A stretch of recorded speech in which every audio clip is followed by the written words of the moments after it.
Hello guys! So for today's video, we are going to unbox this iPhone 12 Pro Max. Yes. I just got this in the mail today. And this is from Globe. So kaka-deliver lang to ni Kuya Ryder kanina. Fresh na fresh pa sa box. Pero nilagyan ko naman to ng alcohol. So don't worry, wala tong coronavirus. Sa ngayon, ang gamit ko ay itong iPhone 8. So 3 years na to sa akin. So far naman, matibay. Kung hindi lang naubusan ng memory, hindi ako magre-renew ng plan. Pero sabi nila maganda daw yung iPhone 12 kesa sa iPhone 11. So susubukan natin. Hindi ako magre-review, unbox lang to today. So without further ado, let's get into it guys. Excited na rin ako.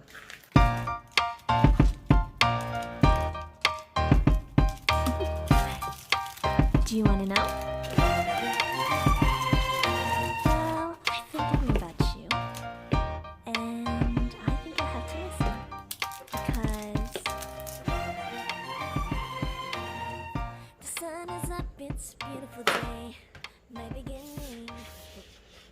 So, this is the color blue kasi wala nang stock. Yung gold. Gold sana yung kukunin ko pero wala nang stock. So, ito yung color blue.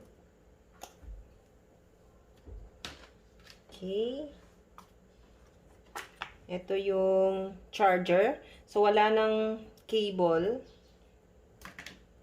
para iwas daw pollution. Pero tingin ko talaga nagtipid lang sila. Yung mga tao, bibili rin naman ng plug sa ibang merchandise, diba? So, anong point nun?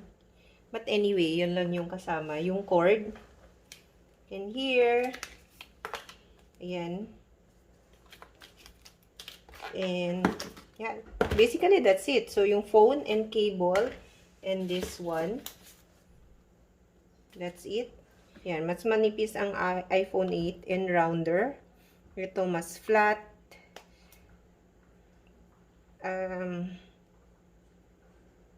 Pagdating naman sa laki, tingin ko parehas lang sila. So, ito medyo, kasi glass to, so may shimmer, ano ba? Glossy nga.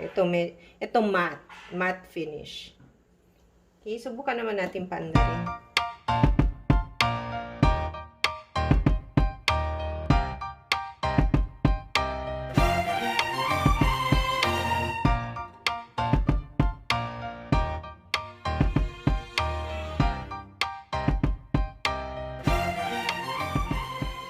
So, yung lumang iPhone, di ba ganito yung plug niya? Tapos, may USB cord. Yan. Pang-plug nyo dyan. Ito, hindi na. So, ganito yung itsura niya. Yan. Yan. Tapos, wala siyang kasamang plug. So, ito, sa Samsung to, fit siya dito sa Samsung. Ayan. Pwede rin sa laptop. Yung isa kong laptop, meron siyang adapter, meron siyang port na ganito. So, fit siya doon. Pero yung sa Samsung din na plug, pwede nyo rin gamitin. Yan, fit siya. Yung itsura side by side.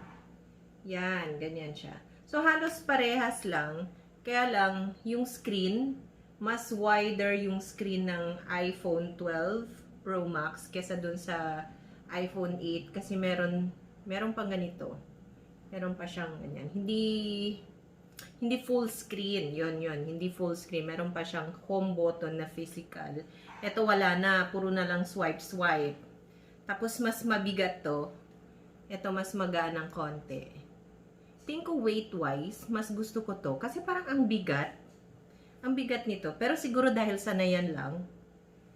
Lalo na siguro pag naglagay ako ng case, mas mabigat pa. Subukan naman natin kumuha ng picture, ng selfie. Tingnan natin kung maganda ba. So, in expectation natin, maganda, di ba? Picture.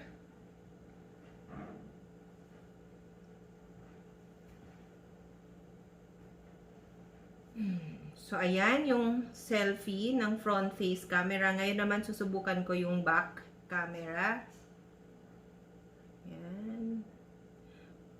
Hindi ko pa alam kung nasaan yung timer. So, manghuhula na lang tayo. Yan.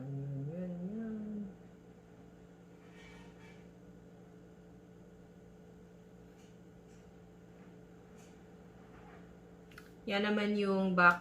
So guys, I hope you find this video informative if you are planning to buy an iPhone 12 Pro Max. And also, if you are new here to my channel, welcome. My name is Anna and I do cooking vlogs, home vlogs, kung ano-ano pang vlogs yan, may mga tour pa. So kung gusto nyo, mag-subscribe na kayo para hindi nyo ma-miss yung ibang mga videos ko. So yun lang guys. Thank you so much. Bye!